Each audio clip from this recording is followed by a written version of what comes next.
حضور فرمایا گیا ہے کہ انسان کو اللہ تعالیٰ نے اشرف المخلوقات بنایا ہے، یعنی اس کو ایک طرف تو قوت فیصلہ کا اختیار دیا گیا ہے خدا تعالیٰ کی طرف سے، اور دوسری طرف خدا تعالیٰ فرماتے ہیں کہ میرے حکم کے بغیر کوئی پتہ نہیں ہل سکتا۔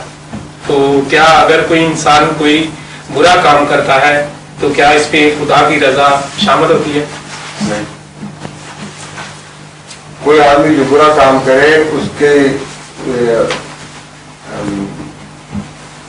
کسی لحاظ سے بھی خدا تعالیٰ کو اس کا ذمہ دار قرار نہیں دیا جا سکتا، سوائے اس کے کہ خدا تعالیٰ نے اس کو اختیار دیا تھا، اس سے زیادہ ذمہ داری نہیں۔ یہی اس کے لیے اس کی تربیت ہے۔ اس لحاظ سے ایک بچے کو آپ اجازت دیں یہ کام یوں کرے یا یوں کرے، میٹھی چیز کھائے یا کڑوی کھائے، وہ کڑوی کھا لے اور یہ بتا دیا جائے اس کو پہلے کہ یہ کڑوی ہے اور اس کو پتا ہو کہ کڑوا ہوتا کیا ہے، تو اس لحاظ سے تو آپ ذمہ دار نہیں ہیں، اس نے خود یہ فیل کیا ہے۔ لیکن آپ زبردستی روک بھی سکتے تھے، آپ کا زبردستی نہ روکنا یہی صرف آپ کی ذمہ داری ہے، سمجھیں گے نا؟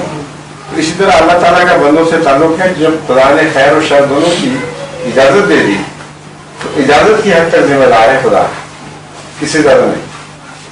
لیکن جو اللہ تعالیٰ کہتے ہیں کہ میرے حکم کے بغیر کوئی پتہ بھی نہیں ہل سکتا، ہاں، تو یہاں خدا نے حکم دیا ہی نہیں نا اس کو، نہیں قرآن یہاں بدی کا حکم کہاں دیا قرآن کریم میں؟ نہیں، بدی سے میرا مطلب نہیں، اگر کوئی آپ کی بات سمجھ رہا ہوں، آپ میری بھی سمجھیں۔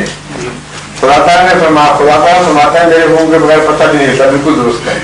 اگر خدا نے حکم ہی نہ دیا ہو بدی کرنے کا تو پھر انسان آزاد ہو گیا نا، تو خدا کے حکم کے خلاف نہیں کر رہا وہ کن معنوں میں۔